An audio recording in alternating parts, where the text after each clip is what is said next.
बच्चों हम चैप्टर पढ़ रहे हैं सिल्क रोड और इसमें हमने जाना कि लेखक क्या करने वाला है भाई, माउंट कैलाश का कोरा करने वाला है। और अब वो सोच रहा है कि भाई वो जो सकारात्मक सोच वाली जो उसने प्रोग्राम ज्वाइन किया था ना, उसका भी कोई खास फ़ायदा नहीं हुआ। क्यों?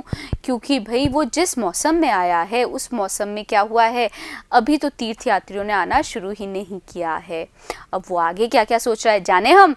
चलो बच्चों करते हैं इस चैप्टर के 7वें भाग की शुरुआत। In my defense, अपनी सफाई में it hadn't been easy with all my sleeping difficulties, but however I looked at it, I could only wait. तो बच्चों मेरी सफाई में मैं ये बोल सकता था कि ये आसान नहीं था सब कुछ सोचना मेरी सोने की मुश्किलों के साथ में, पर जिस भी प्रकार से मैं देख रहा था मैं केवल इंतज़ार कर रहा था। The pilgrimage trail was well trodden. वो जो पिलग्रिमेज का तीर्थ यात्रा का वो जो पगडंडी थी, मार्ग था, वो वेल ट्रोडन था, पुराना था। But I didn't fancy doing it alone. पर उस मार्ग पे क्या कर रहा था मैं भाई, उस मार्ग पे अकेले जाने की मैं कल्पना नहीं कर रहा था। The Kora was seasonal because parts of the route were liable to blockage by snow. जो ये कोरा है वो खास मौसम में ही होता है क्योंकि उस मार्ग का जो कुछ हिस्सा है वो लायबल हो जाता है, उत्तरदायी हो जाता है ब्लॉकेज के लिए, अवरोध के लिए स्नो के कारण। I had no idea whether or not the snow had cleared। और मुझे कोई आइडिया नहीं था कि भाई वो जो स्नो है वो साफ़ हो गई है या नहीं। But I wasn't encouraged by the chunks of dirty ice that still clung to the banks of Darkins brook। पर मैं एनकरेज नहीं हुआ था, मेरे को प्रोत्साहन नहीं मिला था उन टुकड़ों को देखकर जो कि किसके थे, गंदी आइस के थे, बर्फ के थे, जो कि अभी भी चिपके हुए थे डार्कन की ब्रुक के किस पर, बैंक पर। इसका मतलब है कि भाई लेखक को नहीं पता था कि वो जो स्नो है वो साफ़ हो गई है या नहीं, पर लेखक को प्रोत्साहन नहीं मिला ये देख के कि वो डार्कन की वो जो नाला है वहाँ पे अभी भी बर्फ़ चिपकी हुई है। तो बच्चों यहाँ पे क्या क्या हमने शब्द पढ़े हैं, देखिए हम रिवाइज करते हैं। सबसे पहला है डिफेंस। डिफेंस का यहाँ पे मतलब है सफाई या फिर प्रत्युत्तर। डिफ़िकल्टीज मतलब मुश्किलें। ट्रेल मतलब पगडंडी। वेल ट्रोडन मतलब पुराना। फैंसी मतलब कल्पना करना। लायबल मतलब संभाव्य या फिर उत्तरदायी। ब्लॉकेज मतलब अवरोध या फिर बाधा। एनकरेज मतलब प्रोत्साहन दिया। चंक्स मतलब टुकड़ा। Since Tetsan had left, I hadn't come across anyone in Darkhan with enough English to answer even this most basic question. अब चूंकि अब तेत्सान भी जा चुका था, मेरे सामने कोई ऐसा व्यक्ति नहीं आया जिसको पर्याप्त तरीके से यानी अच्छी तरीके से इंग्लिश आती हो, इतनी कि वो मुझे उत्तर दे सके इस बेसिक क्वेश्चन का, इस मूलभूत सवाल का। Until that is I met Norbu. और ये चीज़ तब तक थी केवल जब तक मैं नोरबू से नहीं मिला। The cafe was small dark and cavernous. वो जो कैफ़े था वो छोटा था, अंधकारमय था और कैवर्नस था मतलब गुफा सा था। With a long metal stove that run down the middle. और उसमें क्या था, एक बहुत बड़ा मेटल का स्टोव था जो कि मध्य की ओर जा रहा था। The walls and ceiling were withered in sheets of multi coloured plastic. अब बच्चों लेखक बता रहा है कि भाई वो कैफ़े कैसा था, है ना, तो उसके लिए उसने कहा कि जो दीवारें थी और जो छत थी वो रिथर्ड थी मतलब घिरी हुई थी मल्टी कलर्ड, बहुत सारे रंगों के प्लास्टिक के शीट से। Of the striped variety. Striped variety मतलब भाई वो जो शीट लगी हुई थी ना वो धारीदार प्रकार की थी। Broad blue, red and white, that is made into stout, voluminous shopping bags sold all over China and in many other countries of Asia as well as Europe। और कैसी थी भाई, ब्लू, रेड और वाइट थी। और इसका क्या कर दिया जाता था, उसका एक स्टाउट और वॉल्यूमिनस, स्टाउट मतलब मजबूत और मोटा, शॉपिंग बैग्स बना दिए जाते थे जो कि बेचे जाते थे पूरे चाइना में और बहुत सारे देशों में, एशिया के और यूरोप के। As such, plastic must rate as one of China's most successful exports along the Silk Road today। बच्चों ये जो चाइना का ये जो सिल्क रोड है वो उसके अंदर जो प्लास्टिक है वो सबसे ज़्यादा सफल एक्सपोर्ट है, निर्यात की चीज़ है। The cafe had a single window beside which I had taken a position.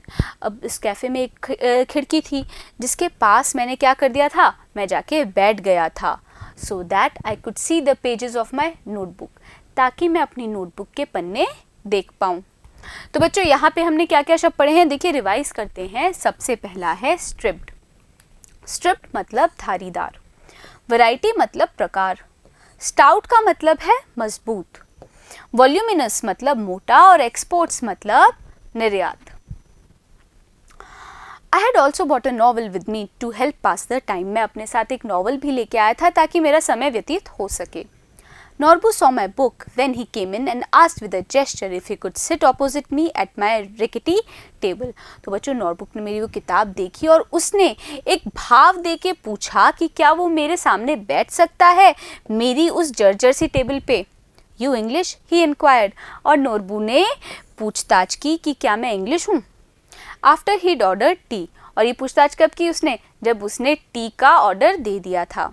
I told him I was and we struck up a conversation. और मैंने कहा कि भाई हाँ मैं हूँ, और फिर हमने struck up a conversation मतलब हमने बातचीत शुरू की।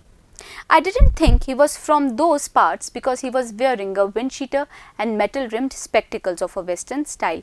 और मुझे नहीं लगा कि नॉर्बू इसी हिस्से का है क्योंकि उसने पहना हुआ था एक विंड शीटर।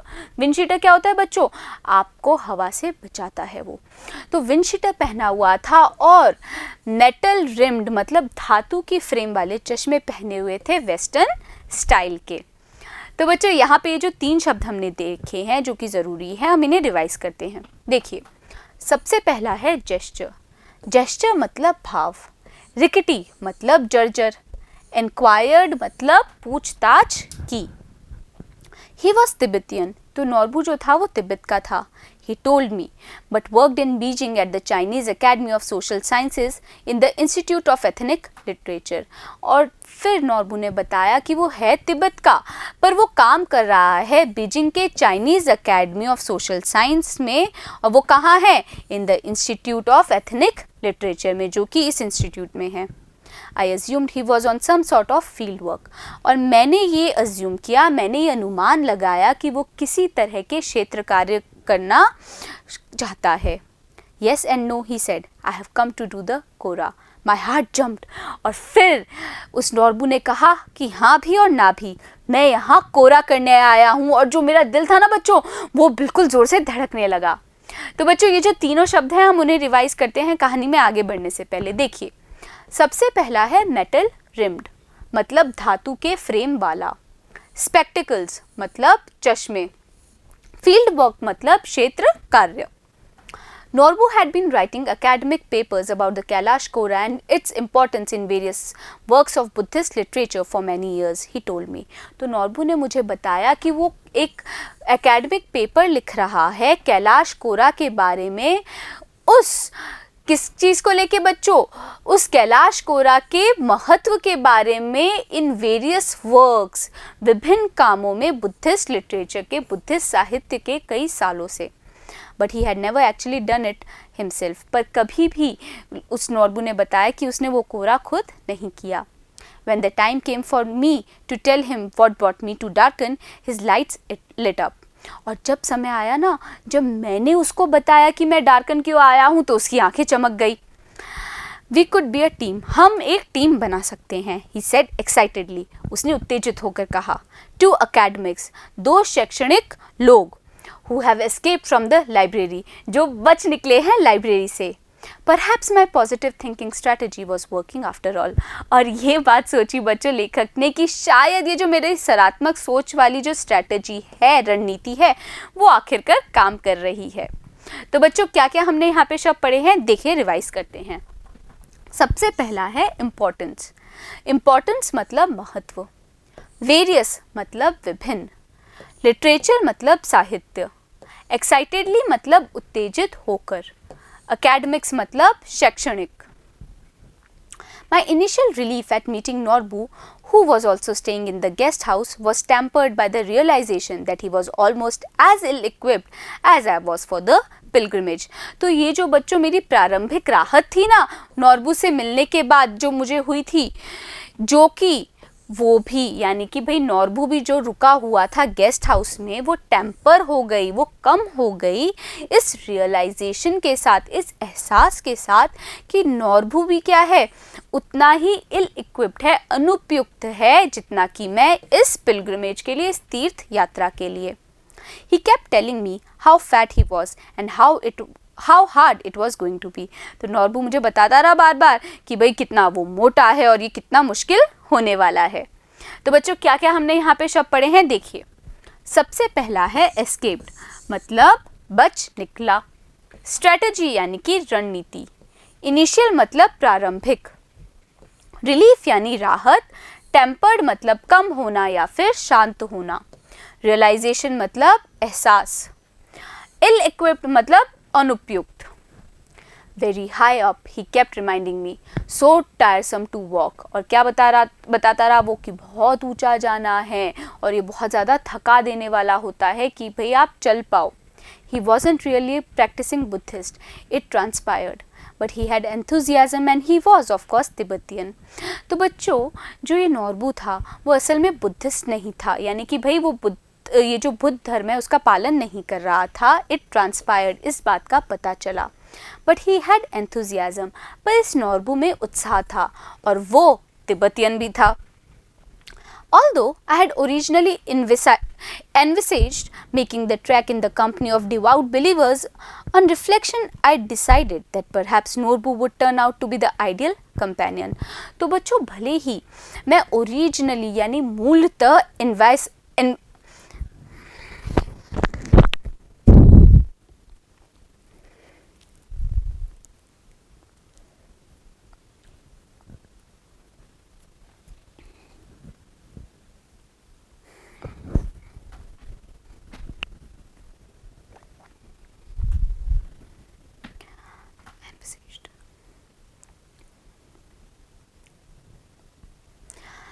तो मैं ओरिजिनली मूलतः एनविसेज्ड कर रहा था, परिकल्पित कर रहा था कि मैं ये यात्रा करूँगा डिवाउट बिलीवर्स के साथ, भक्तिमय आस्तिकों के साथ।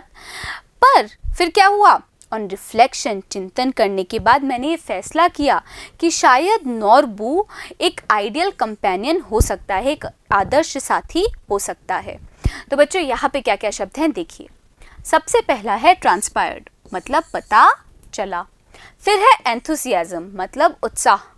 ओरिजिनली मतलब मूलतः या फिर मौलिक रूप से। एनविसेज्ड मतलब परिकल्पित। ट्रैक यानी यात्रा। डिवाउट मतलब भक्तिमय या फिर धार्मिक। बिलीवर्स मतलब आस्तिकों। रिफ्लेक्शन मतलब चिंतन। आइडियल मतलब आदर्श और कंपेनियन मतलब साथी।